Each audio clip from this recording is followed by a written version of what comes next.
नमस्कार, म नन्द कुमारी भण्डारी, श्री दिपेन्द्र स्मृति आधारभूत विद्यालयको प्रधानाध्यापक। हाम्रो चाहिँ यस विद्यालयमा विगत 5 वर्ष अगाडिदेखिबाट साना साना भाइ बहिनीहरूको विद्यार्थी भाइ बहिनीहरूको प्रतिभालाई प्रस्फुटन गर्नको लागि चाहिँ एउटा फुटबल आयोजना गर्दै आइरहेका छौं। अब यसै वर्ष पनि दिपेन्द्र कपको 5औं संस्करण चाँडै नै हुन गइरहेको छ।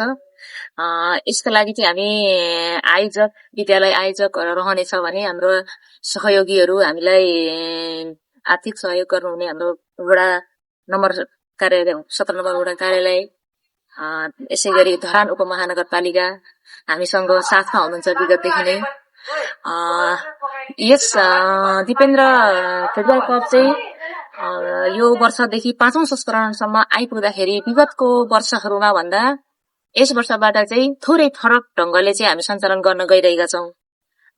यस कपमा चाहिँ हाम्रा धरानभरिका सामुदायिक विद्यालयहरू मध्येबाट मात्र सहभागिता आउनेछ भने कक्षा 1 देखि 8 सम्म आधारभूत तहका विद्यार्थीहरूको खेल प्रतिको रुचि, लगाव र यो फुटबल संस्कारको विकास गराउने उद्देश्य भएको हुनाले हामीले कक्षा 8 सम्मको विद्यार्थीलाई यस वर्षबाट चाहिँ समावेश गर्ने योजना बनाएका छौं भने यसमा धरानभरिका विद्यालयहरूबाट विगतका वर्षहरूमा जस्तै यस वर्षमा पनि हर्षोल्लासका साथ सहभागिता हुने हामी आशावादी छौं। यसका लागि हामीसँग पत्राचार पनि भइसकेको छ भने अब हाम्रो यो फुटबल कप चाहिँ यही आउँदो भदौ 10 गतेबाट सुरु हुन गइरहेको छ।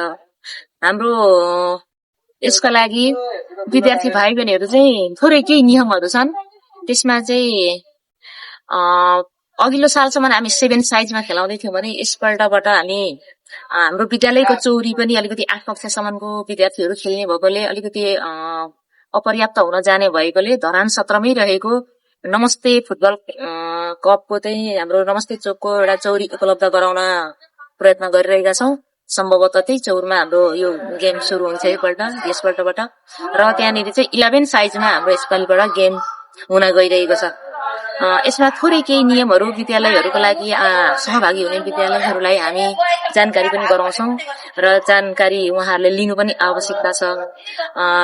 भाइ बहिनीहरू विद्यार्थी भाइहरू चाहिँ विक्रम सम्वत 2069 सालमा जन्म भएका त्यहाँदेखि फिर्ता विद्यार्थीहरूले खेल्न पाउनेछन् यसमा सहभागिता र कक्षा 8 सम्म पढ्ने विद्यार्थीहरूको लागि रहनेछ यो गेम खेल चाहिँ भने भाइ बहिनीहरूलाई चाहिँ हाम्रो विद्यालयहरूले उनीहरूको डकुमेन्ट जन्म दर्तादेखि लिएर विद्यालयको इङ्ग्लिस आइडी नम्बर लगायतको हामीले एउटा फर्मेट क्रिएट गरेका छौं। त्यो फर्म भरेर विद्यालयहरूले हामीलाई उपलब्ध गराउनुहुन्छ र यदि कसैमा हामीसँग विद्यार्थी खेलाडीहरूमा कुनै विद्यालयहरूमा सरकारी विद्यालयहरूको अवस्था एकदमै विद्यार्थीहरूको त्यहाँ आउने भाइ बहिनीहरूको अवस्था चाहिँ थोरै केही लाई मध्यनजर गर्दै उनीहरूको व्यवहारिक पाटोलाई हेर्दाखेरि हामीले चाहिँ टिमको कुनै एकजना टिमभरिमा एकजना विद्यार्थीको चाहिँ सम्भवतः कुनै कारणवश यदि उनीहरूसँग डकुमेन्टहरू अपर्याप्त भयो भने त्यसमा डकुमेन्ट मध्येको एउटा जन्म दर्तामा चाहिँ थोरै हामीले चाहिँ अलिकति हेर्दिने भनेका छौं, त्यो विचार गरेका छौं। किनकि राम्रो खेलाडी छ, राम्रो फुटबल खेल्छ, उसको हरेक कठिनाइले पारिवारिक कठिनाइको कारणले गर्दा उसँग यदि जन्म दर्ता नहुन सक्छ। अन्य स्कुलका डकुमेन्टहरू त भइहाल्छन्, उसँग जन्म दर्ता छैन भने चाहिँ एकजना विद्यार्थीलाई चाहिँ त्यसलाई सहभागी गराउन पनि सकिनेछ। सम्भवतः त्यस्तो नहोला पनि, त्यो नहुन सक्छ।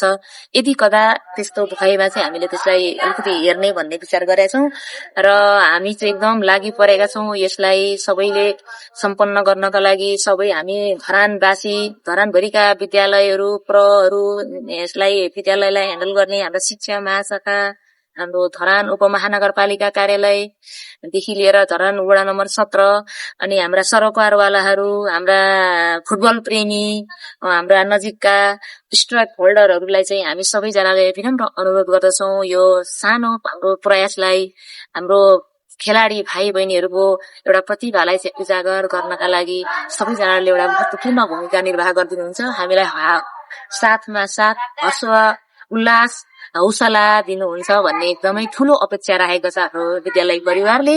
र यो खेल सम्पन्न गर्नका लागि चाहिँ हामीले विद्यालय आयोजक विद्यालयले चाहिँ एउटा विद्यालयभित्रकै एउटा सानो विद्यालय फुटबल कप सञ्चालन गर्नका लागि एउटा समिति पनि बनाएका छौँ। हामी समिति मार्फत सबै कामहरू सम्पन्न गर्दै जाने प्रतिबद्धता व्यक्त गर्दै मैले चाहिँ यो हाम्रो समग्र यसपालिको यो 2083 दिपेन्द्र कप फुटबलको 5औं संस्करणलाई चाहिँ भव्यता र सभ्यताका साथ सम्पन्न गर्नको लागि सबैजना लागि परौं भन्ने मेरो अनुरोधका साथ मैले अहिलेलाई यति जानकारी गराउन चाहे। हामी सबैजना सहभागी हौं, हामी सबैले हाम्रा बाल प्रतिभाहरूलाई उजागर गर्न सकौं। र जय दिपेन्द्र, जय फुटबल।